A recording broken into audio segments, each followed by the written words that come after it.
révélation, dans la parole de Dieu, ma pratique, je ne l'ai pas ramassée par hasard quelque part. Elle est dans la parole révélée de Dieu, dans les recommandations de mon Sauveur. Et comme la prière du serviteur aussi le relevait tout à l'heure, mon identité va déterminer les choses que je fais. Et c'est ça qui est intéressant dans la vie chrétienne. Parce qu'à ce stade-ci, ce ne sont pas les choses que je fais qui déterminent qui je suis, mais c'est ce que je suis qui va déterminer les choses que je fais. Je cesse d'être celui qui est désigné par les choses qu'il fait, mais les choses que je fais, au travers des choses que je fais, vous saurez qui je suis. Dès lors, je suis maître de la vie que je mène.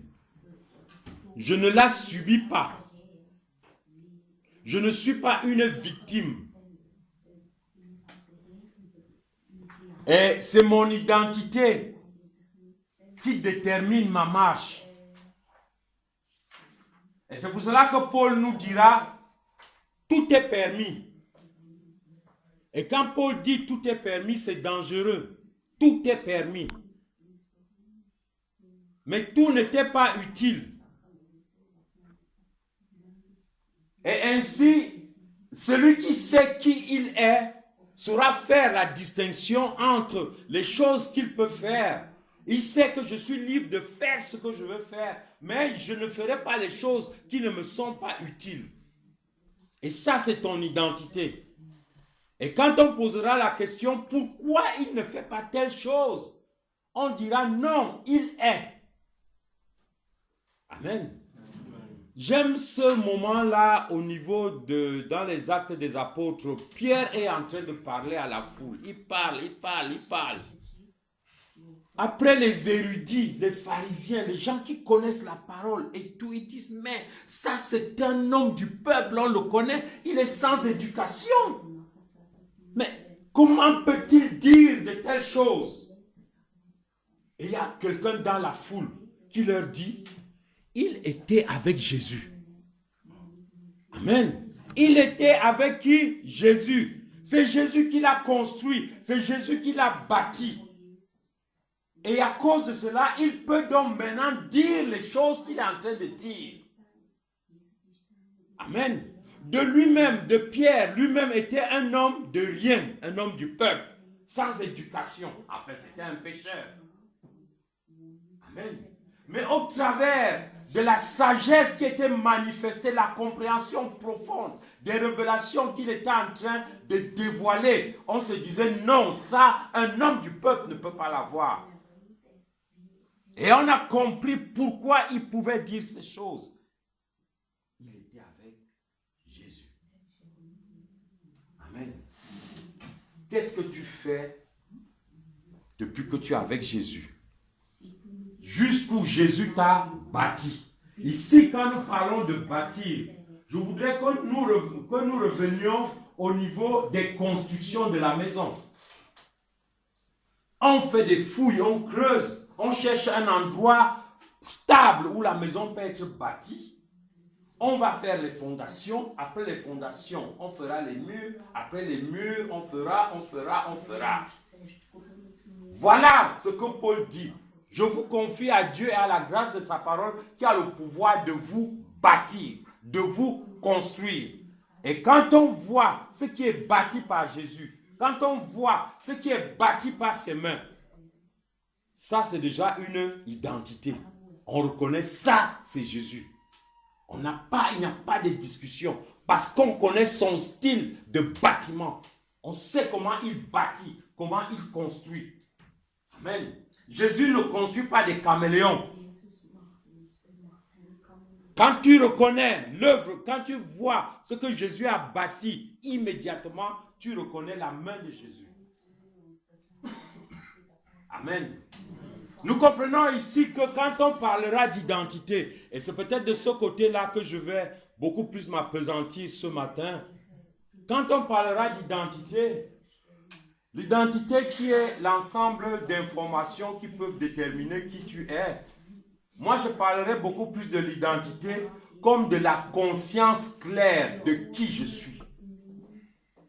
La conscience claire de qui je suis. Parce que c'est cette conscience claire de qui tu es qui guide ta vie, qui dirige ta vie, qui contrôle ta vie. Quand à chaque instant, tu sais qui tu es et tu sais de qui tu es, alors tu sais qu'est-ce que tu fais. Amen. La conscience claire. On nous a évoqué le vendredi, pour ceux qui étaient là, on nous a parlé de Jean-Baptiste qui se retrouvant en prison, lui qui pourtant, au bord du Jourdain, avait pointé le doigt vers quelqu'un. Il a dit, voici l'agneau de Dieu qui ôte le péché du monde. Mais ce Jean-Baptiste, quand il se retrouve dans des conditions difficiles, envoie demander, mais posez-lui la question, est-ce que c'est lui? Est-ce que c'est lui? Oh, Jean-Baptiste dit, j'avais été instruit de qui il était et comment le reconnaître. Dieu l'avait instruit. Quand tu verras, pendant que tu feras les baptêmes au bord du Jourdain, quand tu verras quelqu'un venir et l'Esprit du Seigneur descendre sur lui et se maintenir, voilà le Messie. Et Jean-Baptiste l'a fait. Et il l'a reconnu. Mais comment était-il encore dans le doute? Amen. Souvenons-nous qu'il y a eu des Sadducéens, des pharisiens qui ont envoyé des gens vers Jean-Baptiste pour l'interroger. Nous voulons savoir qui tu es. Es-tu le prophète? Non, je ne suis pas le prophète, je ne suis pas le prophète. Mais Jean-Baptiste, comment peux-tu révéler les choses de Dieu si tu n'es pas prophète? On est ensemble? Comment peux-tu révéler les choses de Dieu si tu n'es pas prophète? Jean-Baptiste, tu es en train de prophétiser et tu dis que tu n'es pas prophète. Il a des problèmes avec son identité. Amen. Et nous allons, je le disais tout tantôt, nous allons beaucoup plus aborder la phase de la conscience de l'identité. Amen. La conscience de l'identité. Comment est-ce que je suis conscient de l'identité? Ou alors comment est-ce que la conscience de mon identité peut être bâtie ou alors est bâtie et construite? Amen. Il y a une question qui a été soulevée à la veille. La question était laquelle? Parce qu'on a parlé du peuple de Dieu en Égypte. Amen. Et l'homme de Dieu demandait, mais comment ce peuple s'est-il retrouvé en Égypte? On a commencé à répondre. Nous allons continuer dans cette réponse. Amen. Nous allons continuer dans cette réponse. Parce que chaque fois, quand nous allons lire la Bible, et chaque fois que nous verrons, et ça, on va voir ça jusqu'à même Apocalypse. Chaque fois que vous verrez Dieu en difficulté avec son peuple, il leur dira, je suis l'Éternel, votre Dieu, qui vous a sorti d'Égypte. Chaque fois qu'il a un problème, il dit, je suis l'Éternel. Souvenez-vous, à tous les jours de votre vie, souvenez-vous que c'est moi qui vous ai sorti d'Égypte. Ça veut dire que quand tu te lèves, tu dois te souvenir de ça. Tu te couches, tu te souviens de ça. Tu veux manger quelque chose, tu te souviens qu'on t'a sorti d'Égypte. Et Dieu est en train d'agiter ça chaque fois qu'il a un problème avec le peuple. Souviens-toi, j'étais puissant, j'ai fait ci, j'étais sorti d'Égypte. Amen. La question qu'on pose et qui a été bien posée pendant la veillée est que, mais qu'est-ce que ce peuple faisait en Égypte? Comment ce peuple est-il arrivé en Égypte? Et qu'est-ce un accident? Amen. Comme c'est déjà devenu, souviens-toi que j'étais sorti d'Égypte. Souviens-toi que j'étais sorti d'Égypte. Mais comment est-ce que le peuple s'est-il retrouvé en Égypte? Amen. Amen. C'est très intéressant. On ne va pas relire le texte. Mais je vous exhorte à le relire clairement. On est dans Genèse 15. Dieu vient de dire à Abraham que je serai ta récompense et puis je serai ton bouclier. Abraham dit à Dieu, mais Dieu, je n'ai pas de descendance. Il n'y a qu'Eliezer de Damas que j'ai comme descendance. Dieu dit à Abraham, sors de ta tente. Sors de ta tente. Amen. Regarde les étoiles du ciel. Regarde le sable. Je fais court. Il dit, c'est ainsi que sera ta descendance. Et Abraham crut. On dit Abraham crut. Et Dieu lui imputa cela en justice. Et Dieu a fait une alliance avec Abraham. Il dit à Abraham, tu auras une descendance nombreuse comme le sable et comme les étoiles du ciel. Et je te dis quelque chose, à cette descendance-là, je donnerai un pays où coule le lait et le miel. Mais avant que ce peuple n'aille dans ce pays où coule le lait et le miel, ils auront d'abord 400 ans de servitude en terre étrangère. Oh, Papa Dieu! Voilà le cadeau que tu me donnes les biens, tu me donnes les enfants, tu me donnes la descendance, tu me donnes même aussi une terre. Mais pour que mes héritiers entrent dans ma terre, ils doivent d'abord faire 400 ans d'esclavage. Et une alliance a été faite ce jour-là. L'alliance d'Abraham est faite aussi bien pour qu'est-ce que je veux dire là, sa marche avec Dieu que pour l'esclavage de la descendance d'Abraham. C'était une alliance, cet esclavage devait s'accomplir et c'est Dieu qui l'a programmé. Dieu est-il cynique? Dieu est-il méchant? C'est la question que je voudrais qu'on se pose ce matin. Pourquoi est-ce que Dieu, avant de donner le peuple, avant de donner la terre à la descendance d'Abraham, mettait d'abord cette descendance dans la servitude la plus vile, dans l'esclavage et dans l'impureté spirituelle qu'allait être l'Égypte pendant 400 ans. Et à la fin, il dit, souviens-toi que c'est moi qui t'ai sorti d'Égypte. Mais je dis aussi, souviens-toi que c'est toi qui m'as mis en Égypte. Alors, comment comprendre pourquoi Dieu m'a mis en Égypte? Amen. On est ensemble. Il arrive une période dans la vie du peuple en Égypte où le peuple se met à crier, à souffrir, à gémir, à invoquer Dieu, à se souvenir que Dieu existe. À lui dire, tu viens nous délivrer. Ça veut dire que le peuple vient de comprendre qu'est-ce qu'on appelle la douleur, qu'est-ce qu'on appelle la souffrance, qu'est-ce qu'on appelle l'esclavage, qu'est-ce qu'on appelle être sous la domination. Le peuple vient de prendre conscience de ce qu'il y a quelque chose de merveilleux qui existe, qu'on appelle la liberté. Amen. On est ensemble? On est ensemble? Amen. Voilà en réalité pourquoi Dieu va d'abord mettre ce peuple-là, va d'abord mettre ce peuple-là dans un schéma d'esclavage, dans un schéma de servitude, pour que le peuple prenne conscience de l'importance de quelque chose. Et quand il prendra conscience de cette chose-là, il ne pourra plus jouer avec la liberté.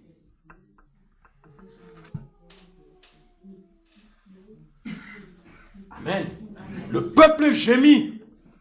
Parce que souvent les choses que nous obtenons facilement. Imaginez-vous, vous avez fait le business, vous êtes devenu un milliardaire. Quand votre premier fils naît, vous avez déjà 50 millions d'euros comme bien à la banque. Quand le gars va au lycée, il a déjà une Porsche. Quand il va à l'université, il a une Hummer. Dites-moi, cet enfant qui n'a véritablement jamais connu la souffrance pour avoir de l'argent, comment traite-t-il ces choses-là? Nous sommes dans nos maisons, nous savons tous les cadeaux que nous offrons à nos enfants.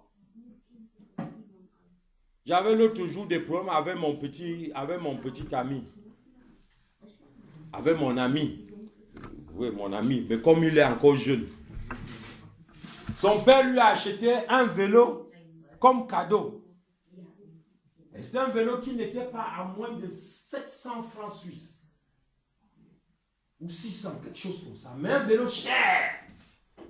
Un jour, j'arrive là. Je trouve le gars a laissé le vélo au niveau de... à l'extérieur de la maison, comme là, au niveau des fleurs là. Le vélo est couché et il n'est même pas fermé. Je lui demande, mais petit, qu'est-ce qui se passe? Il dit non, mais... Je dis non, ton vélo n'est pas là. Je l'ai trouvé à l'extérieur là-bas, pratiquement dans la rue. Amen. Ce n'était pas un souci pour lui. Amen. C'est de ça qu'il s'agit ici. Et c'est quand ce peuple est dans cette condition en Égypte que Dieu enverra son serviteur. Lisons rapidement dans Genèse, dans Exode 4.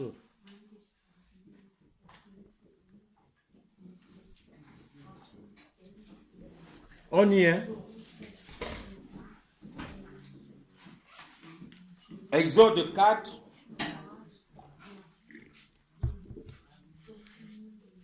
On va lire rapidement les versets 22 et 23.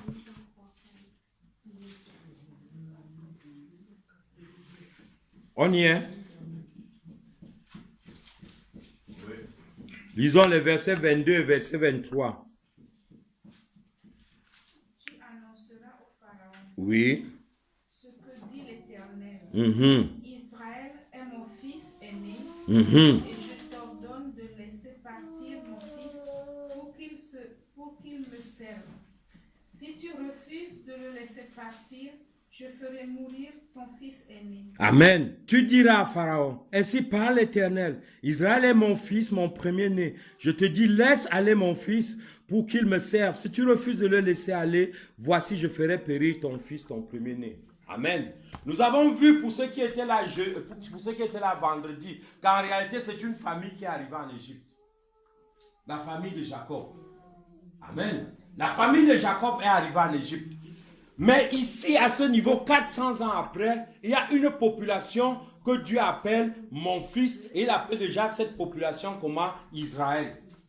Ça veut dire qu'en Égypte, une famille est entrée, mais en Égypte, un peuple est né. Et Dieu va l'appeler, voici mon peuple.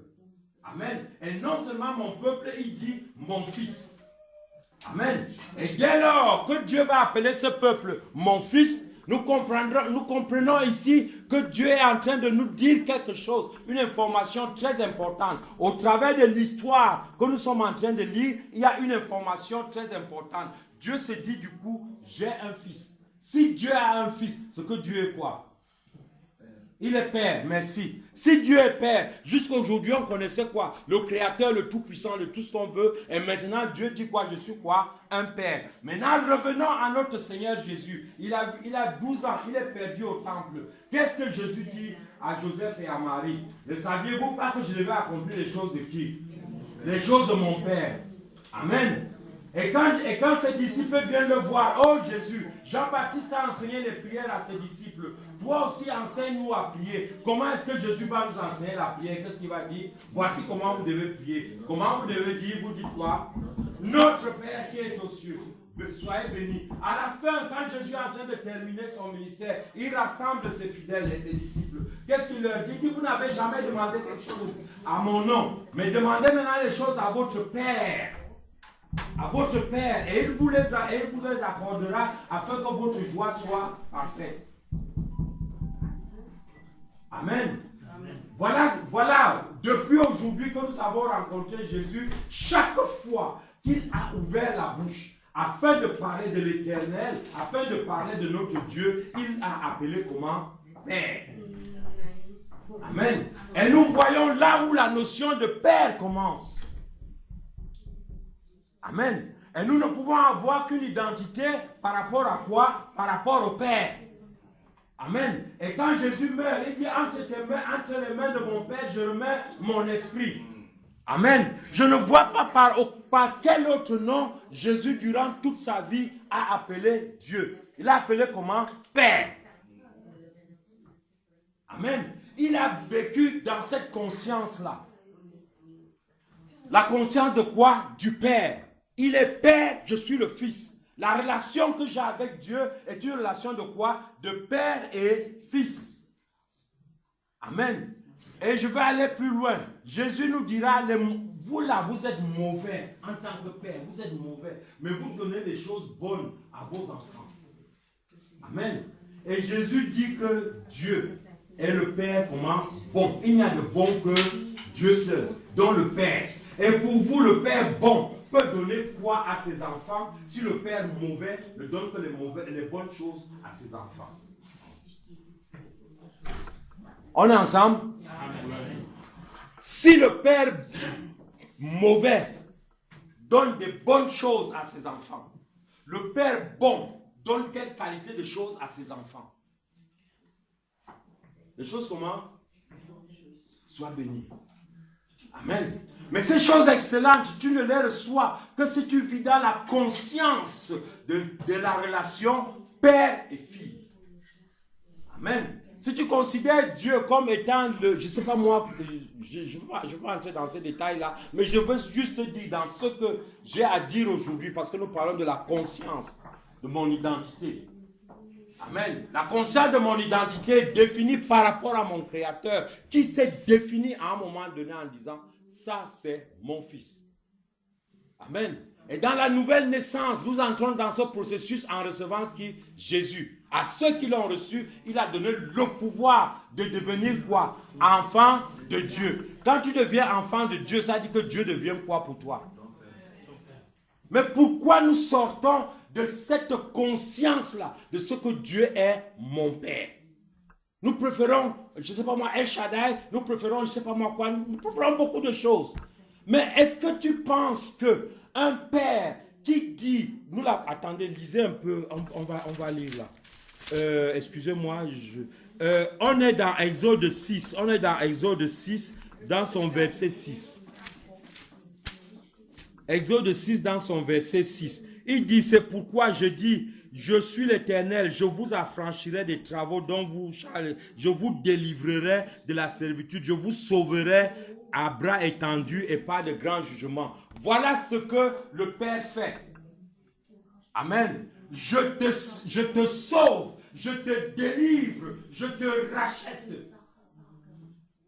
Amen. Et c'est cette œuvre parfaite qui nous libère des jougs et des ténèbres que Jésus, c'est de ça que Jésus parle à la croix quand il dit tout est accompli. Ça veut dire que j'ai déjà payé le prix total, le prix complet pour ta liberté. On est ensemble? Et vous comprenez dès lors que la liberté est la marque des fils de Dieu. J'ai dit quoi? Un fils de Dieu est reconnu par quoi? Par la liberté qu'il a.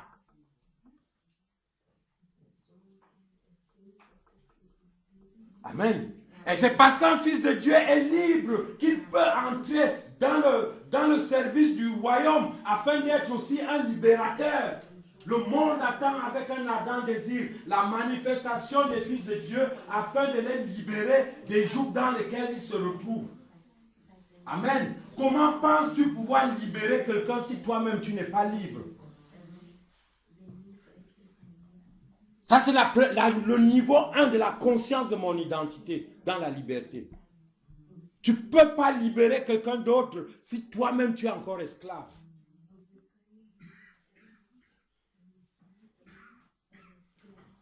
On est ensemble. Est-ce qu'il est possible de libérer quelqu'un quand toi tu es esclave?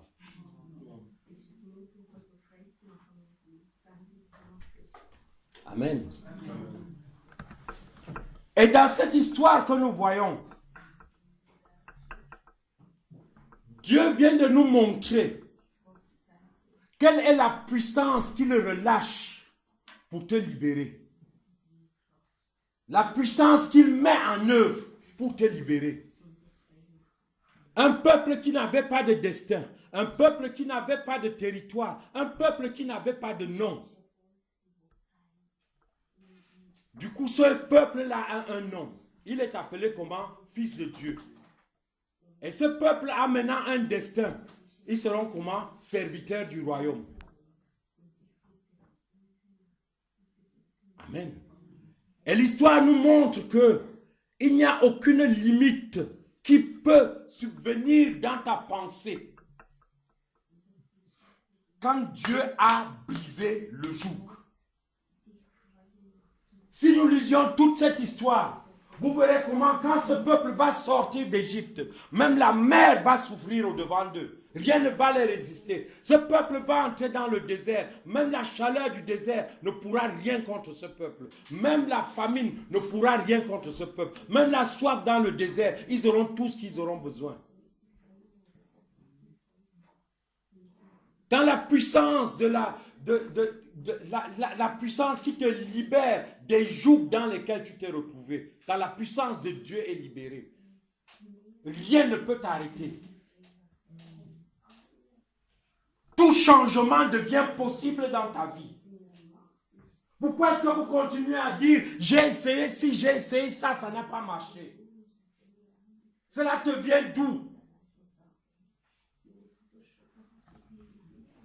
Le Seigneur dit, j'ai lâché toute ma puissance derrière toi. C'est pour ça qu'il dit, souviens-toi chaque jour de cela. Dans chaque situation où tu te trouves, souviens-toi de la qualité, de la puissance qui t'a libéré du monde des ténèbres.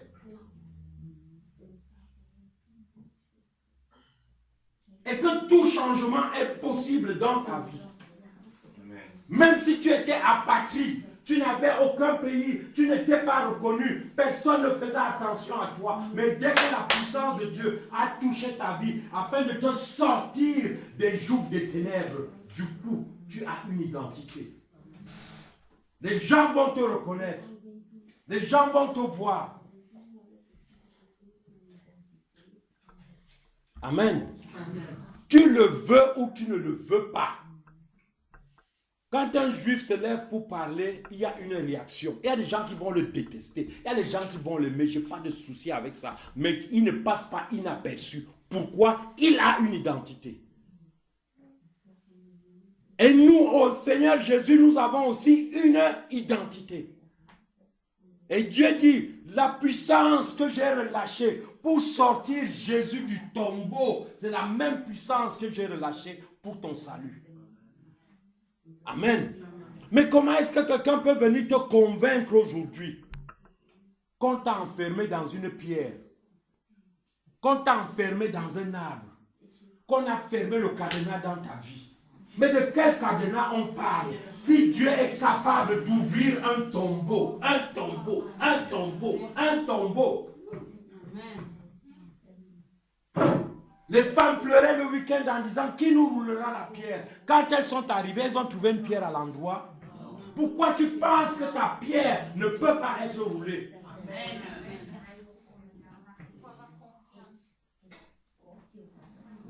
Amen. Mais à cela, on a une condition qui est rattachée. Être jaloux de la liberté que Dieu t'a donnée afin que tu ne la perdes pas.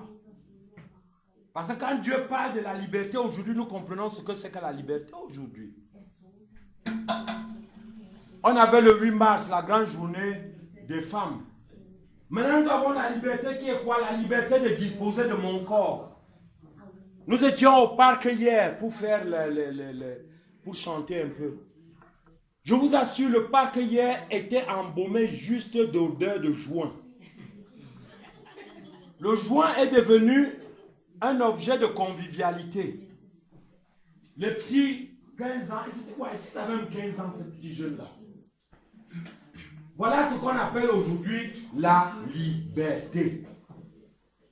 Amen. Amen. Dieu t'a mis, t'a fait sortir de l'esclavage, a laissé que tu sois esclave, que ta vie soit comme même un sorcier, que n'importe qui te piétine avant que tu ne le connaisses, pour que quand il va te sortir de là, que tu ne retombes pas dans ces choses-là.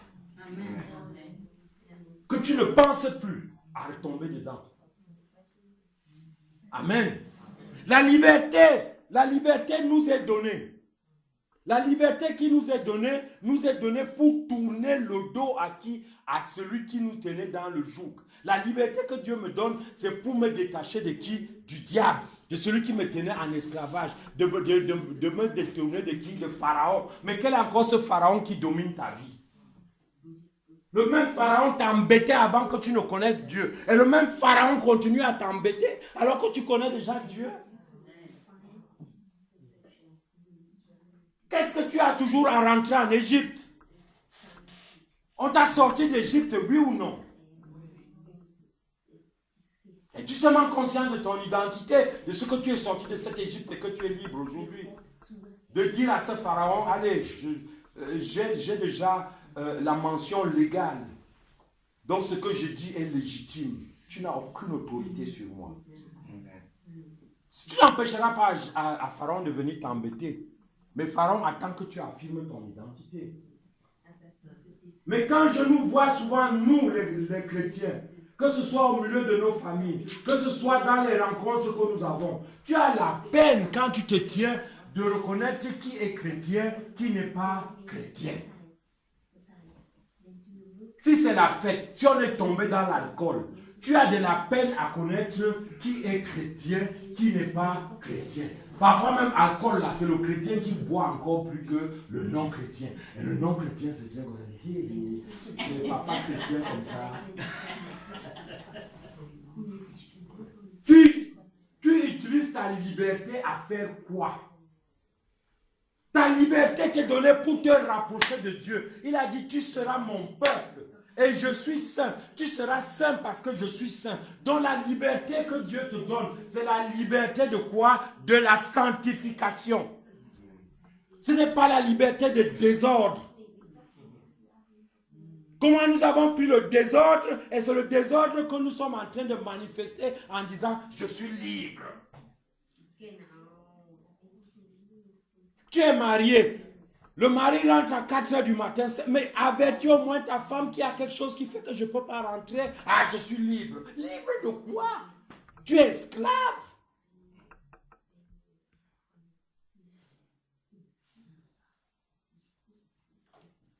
Amen. Et c'est comme ça que tu vas voir, on est parti à la fête, on a là la bière ici, le vin rouge là et tout. Après, quand tu as bu le vin, tu commences à voir les choses doubles, les choses triples. Même ta femme commence à être double.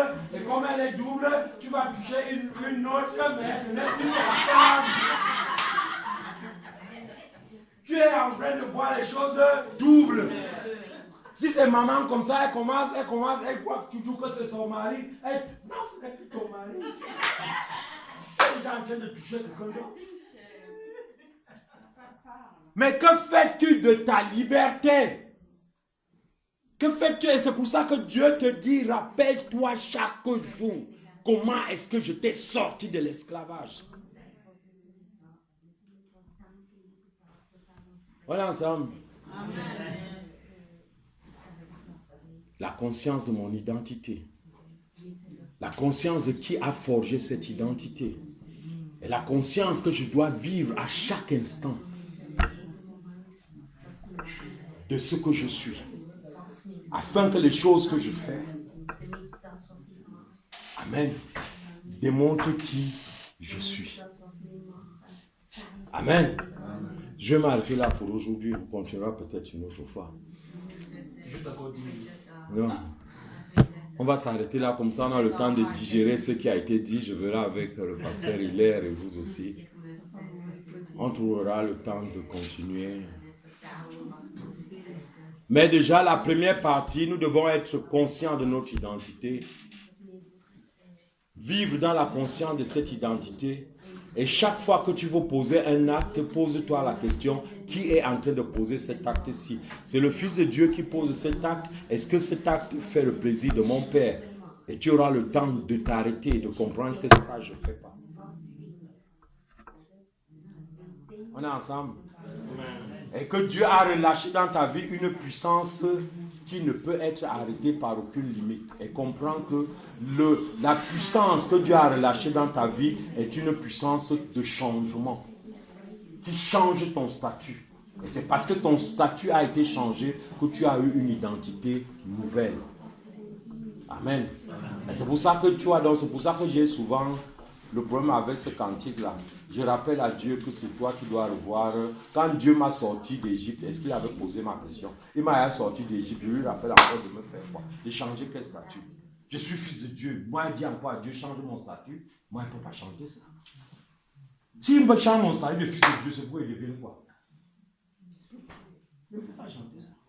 Je rappelle à Dieu qu'il doit changer mon statut, fils de Dieu. Je suis conscient que je suis fils de Dieu. Quel est le statut qu'il y a au-dessus d'être fils de Dieu? Moi, je veux savoir, je veux souvent qu'on m'explique certaines choses. Je rappelle à Dieu Dieu dit, je t'ai sorti et tu es mon fils. Et je lui dis, change mon statut. Non. Quand il m'a sorti, c'est lui qui avait dit que change mon statut. Il a changé. On est ensemble. Devant nous et prions. Rendons grâce à Dieu. Rendons grâce à Dieu. Rendons grâce à Dieu. Bénissons notre Seigneur. Nous avons devant nous des choses à faire. Applaudissez, c'est pour le Seigneur que vous applaudissez. C'est lui qui a accompli ces choses dans vos vies. Levez ouvrez vos bouches, vous-même vous connaissez vos limites. Vous-même vous connaissez les choses dans lesquelles vous êtes encore enfermés. Vous êtes encore les choses qui vous empêchent de manifester votre liberté. Telle que vous devez la manifester. Vous avez encore des choses qui vous empêchent d'être reconnus dans l'identité qui est la vôtre. Les gens vous voient, ne savent même pas qui vous êtes. Ils ne savent même pas ce que vous êtes. Vous-même, vous ne savez même pas ce que vous êtes. Si vous ne savez pas ce que vous êtes, c'est les autres qui vont déterminer ce que vous êtes. Et je peux vous le promettre, ils ne vous donneront pas la meilleure place.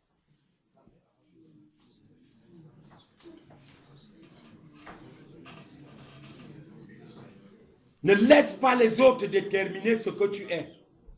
Tu dois être conscient de ce que tu es.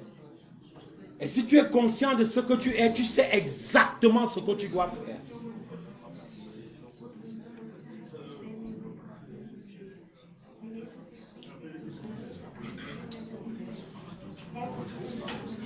La puissance de changement est de relâcher dans ta vie.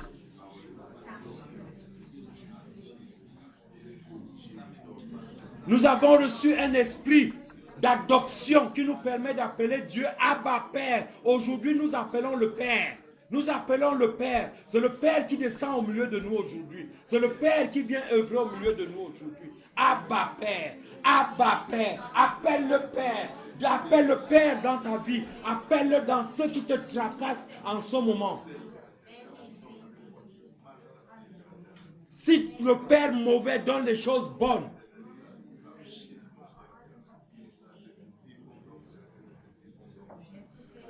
Abba Père, Abba Père. J'ai reçu un esprit d'adoption qui me fait appeler Dieu Abba Père. Je n'ai pas reçu un esprit qui me fait appeler Dieu par un autre nom. Comment je passe ma vie à appeler Dieu sur un nom pour lequel je n'ai pas reçu l'esprit? La question qu'on doit se poser.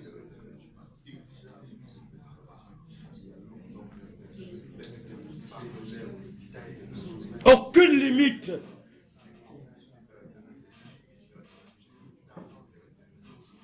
Si c'est une mer qui est devant toi, elle s'ouvre. Si c'est un rocher qui est au-devant de toi, il se brise. Si c'est un tombeau, il est ouvert et la pierre est roulée.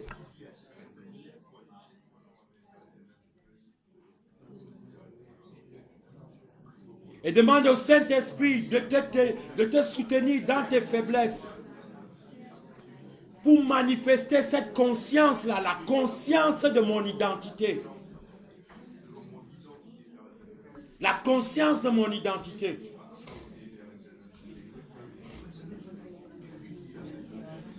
Vous reconnaissez ici dans la rue les fils des milliardaires, vous reconnaissez les fils de tel, vous reconnaissez les fils de tel. Désormais, on doit aussi te reconnaître. Ton Dieu est plus grand que ces gens-là.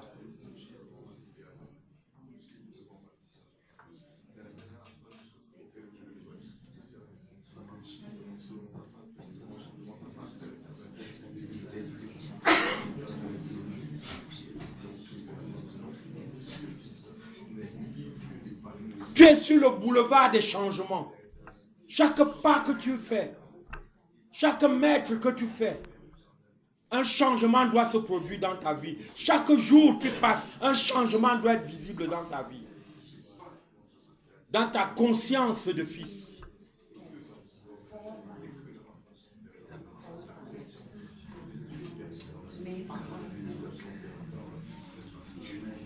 Ne regarde pas ce que tu étais avant.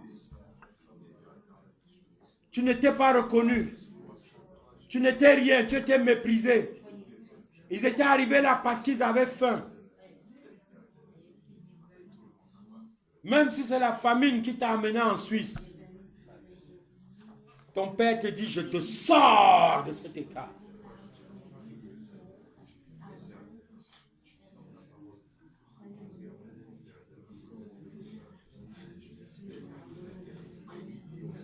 Ne soyez pas frustrés pour les raisons pour lesquelles vous êtes arrivés même à l'église. On te le dira. C'est parce que tu es dans les problèmes que tu vas à l'église. Dis-leur, je ne gère pas ça avec vous. J'ai une identité.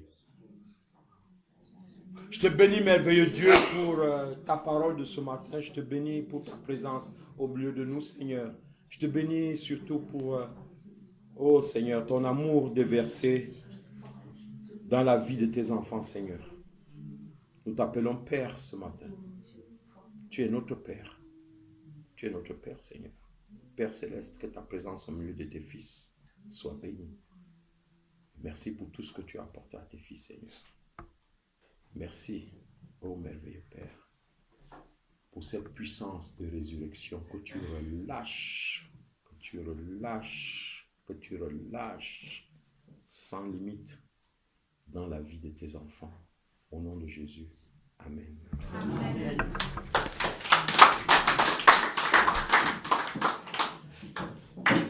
Amen. Amen. Vas-y. Bien-aimés, on va se lever, s'il vous plaît.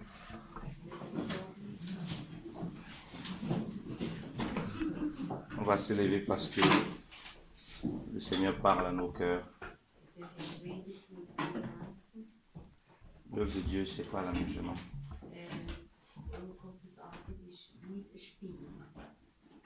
Avant que papa ne parle,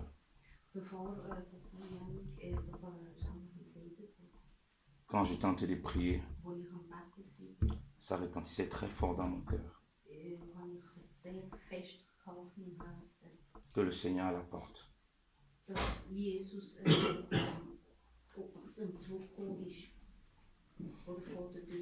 Je n'ai pas dormi cette nuit. Et puis je me suis levé à 5 heures. Ce livre des cantiques que le Seigneur me faisait lire.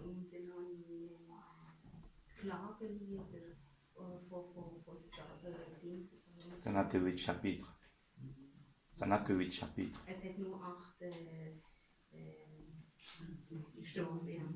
Je lisais tous les 8 chapitres.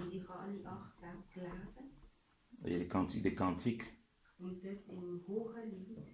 parlent de la relation mystique, mystérieuse entre Christ et l'Église.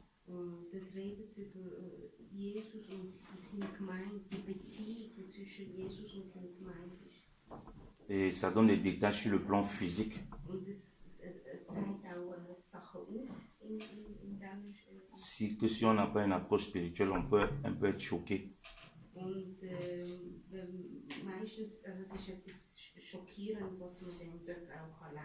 Mais c'est là pour révéler ce que l'épouse et l'époux, comment ils doivent être.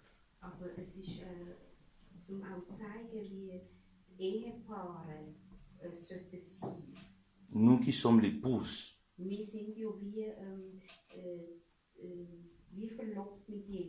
et Christ qui est l'époux. Je tremble comme je chantais de vous parler. Parce que l'œuvre de Dieu, c'est pas la blague. Il est temps maintenant, quand nous disons au Seigneur, nous voulons entrer dans une année de pratique. De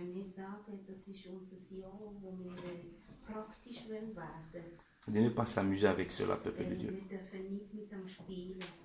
C'est pourquoi il nous donne de tels messages.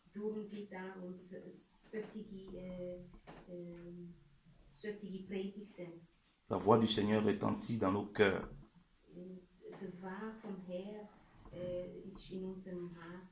pour qu'on fasse vraiment une distinction, peuple de Dieu.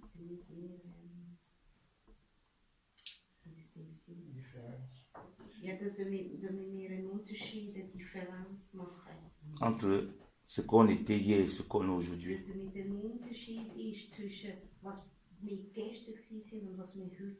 Mes frères, pourquoi résister à la parole de Dieu? Pourquoi lutter avec Dieu? Pourquoi résister à la parole de Dieu, peuple de Dieu? Pourquoi marcher en ennemi de la croix, dit le Seigneur?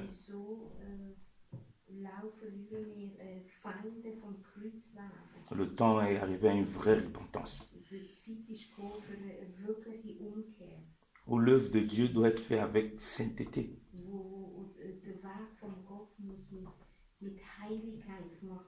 Où l'épouse qui est décrite dans les cantiques des cantiques doit être réelle.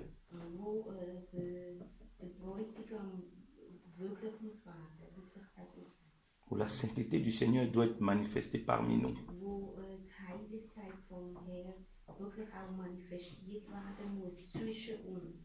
Et le Seigneur dit, maudit est l'homme qui fait l'œuvre de Dieu avec négligence.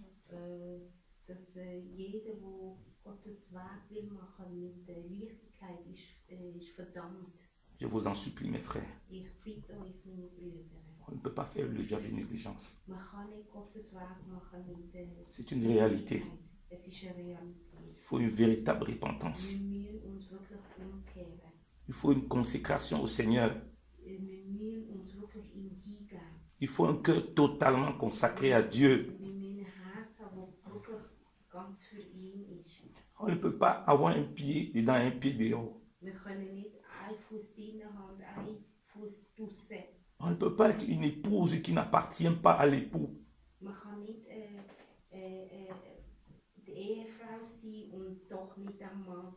Je nous en supplie vraiment de marcher vraiment selon le Seigneur. Ne loupe pas ce jour que Dieu permet.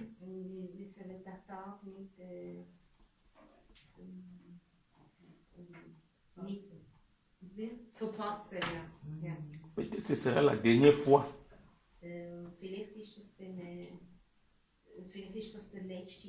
Où Dieu t'interpellera de cette façon. Cette année sera très difficile. Et seuls ceux qui sont retournés à ce que le Seigneur nous donne comme message à leur identité pourront traverser certaines épreuves. Le Seigneur est à la porte. Il nous demande de nous mettre à part pour lui. De faire une véritable séparation, mes frères. C'est fini de danser un peu dedans, un peu dehors.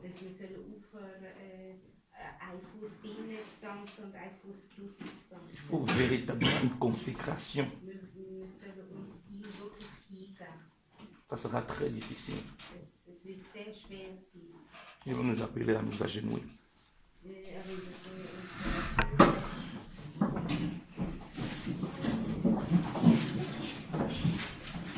Et au Seigneur, une vraie repentance. Sachant que lorsqu'il nous rappelle notre identité, il dit qu'il châtie ceux qui l'aiment.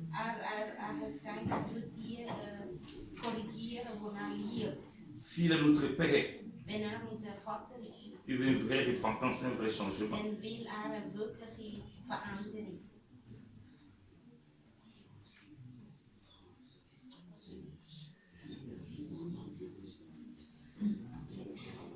Seigneur, fais compassion à ton peuple, mon Dieu. Seigneur, toi qui es le Dieu d'amour pour vos frères. Seigneur, nous venons à toi, oh Dieu. Seigneur, fais grâce à ta miséricorde, Seigneur. Père, là où il n'y avait pas la soumission de la femme, oh Dieu, telle que Seigneur, l'épouse doit l'être, Seigneur, de gloire.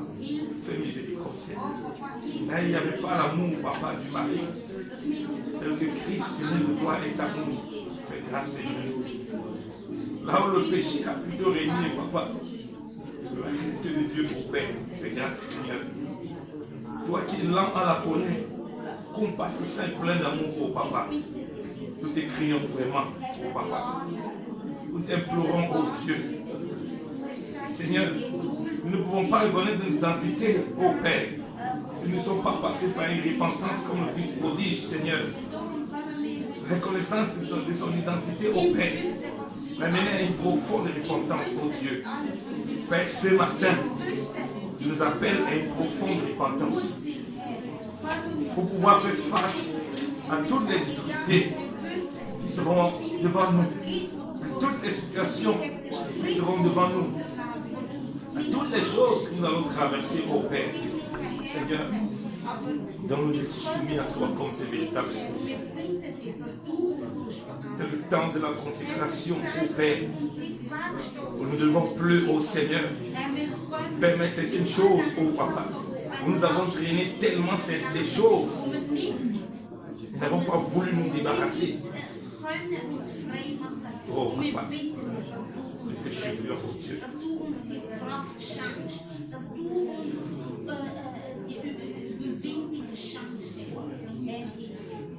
Seigneur, merci pour ta miséricorde, Seigneur. Merci parce que tu nous réponds, Seigneur, comme un Père. Parce que tu veux nous sauver. Parce que tu nous aimes, oh Dieu.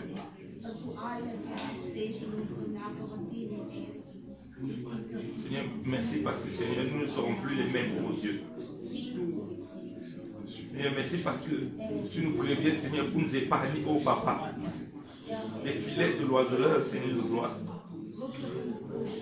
Les filets de l'ennemi au Père. Que nous avons décidé de nous emprunter en rejetant notre, au Père, identité. Oh Dieu.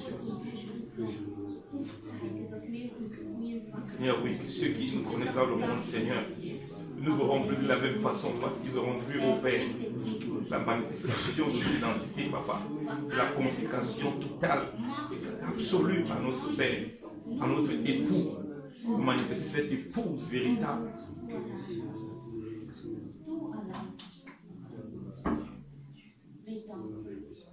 Seigneur, merci pour ta grâce, Seigneur. Nous voulons prendre ton repas, le repas du Seigneur, avec amour, avec grâce, avec une conscience pleine de l'identité que nous avons, au Papa, en toi. De ce que tu as fait de nous, de ce que tu as dit de nous au Père. Seigneur, merci. Parce qu'en sortant, en buvant cette coupe de délivrance, nous sommes véritablement délivrés au Père. Et les consciences de cette identité, Papa. Et de toutes les choses dont Seigneur de gloire tu nous as délivrés, auxquelles nous ne sommes pas vanés au Père. Toutes les choses au Père que nous avons abusé au Seigneur de gloire, profitant de la liberté, pourtant c'était de l'esclavage. Seigneur, merci pour ta grâce au Père. Au nom de Jésus-Christ de Nazareth. Amen. Soyez bénis.